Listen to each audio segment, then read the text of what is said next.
It was very late, deep into the evening hours. Dusk had long since settled into the nebulous realm of night. Chilled midnight breezes whistled and twisted throughout the arboreal landscape, creating hollow cries and moans of forlorn sadness. The green street sign wobbled slightly as the moonlight reflected off the 3-inch tall words of Lewiston Avenue, moments before disappearing behind thick clouds.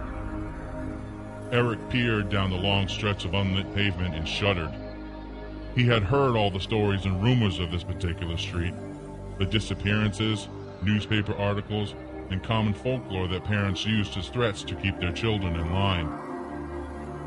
Knowing that, and the fact that 2 cemeteries sat at opposite ends like 2 hideous watchdogs didn't sit well with him. Still, this was the only way home. Eric swallowed hard and staggered onto the cracked blacktop. Eric had traveled on this road many times, but only during the day. It was uneven and weathered, showing signs of age and neglect. Tall tufts of layered grasses bordered the dirt-packed sidelines, spilling into broken pockets of tar. It was just over 1.5 miles long, riddled with many twists and turns. Immense oaks lined both sides of almost the entire street, reaching high into the air and folding its finger-like branches together, creating an eerie canopy. It consisted mainly of farmland without comfort of a single house, and had only one lone streetlight located exactly halfway down the street. The pathetic dim bulb perched high atop a wooden pole provided little more than a hazy circular glow on the pavement below. Occasionally, the moon's pale sheen filtered through the treetops, splattering gobs of pale light on the surface of the road. This was not one of those nights. Never should have stayed out this late, he thought. The road itself was almost impossible to see. Icy wind chewed on his ears as he slinked into his shoulders, stuffing his hands deep in woolly coat pockets, not to mention a brand new pair of expensive hiking boots, which kept his feet almost too warm, and a belly full of happy hour numbing the rest of his body in drunken bliss. A faint gurgling sound echoed in the distance, putting him on edge and slowing him to an almost instant halt. "It's nobody," he said to himself. "It's just the wind." Kenyon Gardens was the first cemetery to pass. It stretched out just around the corner, less than 50 feet from where he stood. Most of the graves there were from before the 1800s, including indigents and those who could not afford a fancy burial. It wasn't maintained very well. Sitting just off the street, it contained just over 100 headstones buried in tall tufts of bronzing grasses, twisting and folding under their own weight, creating countless waves in the swirling sea of hay. Cracked and melting tombstones leaned painfully at different angles, slowly sinking into the earth as they decayed. Not really the place to remember loved ones, and not really the place to be at night either. Foolish scenarios began to spin in his head. This was not helping. Eyes wide and biting his lip, he returned to his cautious pace. The rusty iron gates at the entrance of the old cemetery squealed with every breath of wind, sending forth short, pitiful cries into the crisp night air. The chain that held the entrance gates together clinked angrily off the metal surface, resembling an old Dickens tale. The smell of old earth swirled underneath Eric's nose as he passed the weathered gates. He dared not look down into the aphotic hollow of the resting dead, but kept his focus on the road. One look into the cemetery would surely reveal a horrific demon, and once it saw him, it would chase him down and devour his flesh, eating him alive. His mind created fantastic images of Hollywood imagination. It took less than a minute to completely pass the open mouth of the first cemetery. Only one left.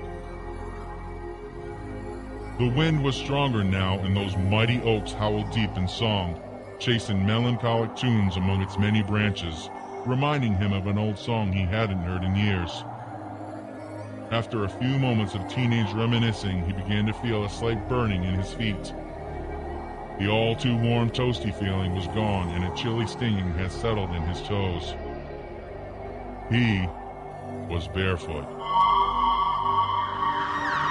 Eric plopped to the ground and groped in disbelief at his naked feet. They were cold, ice cold. He peered into the darkness, puzzled at the loss of his prized boots.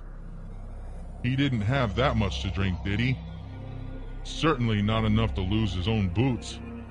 The euphoric buzz from the early night's event swirled in his head, spinning the night around in deep circles, making it difficult to concentrate.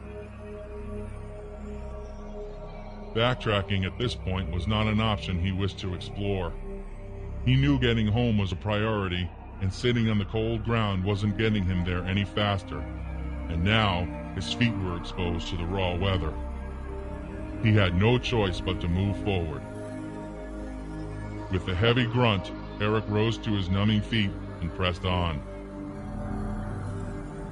The wind whipped and swirled ribbons of icy sheets around his head. It seemed to be getting colder by the minute.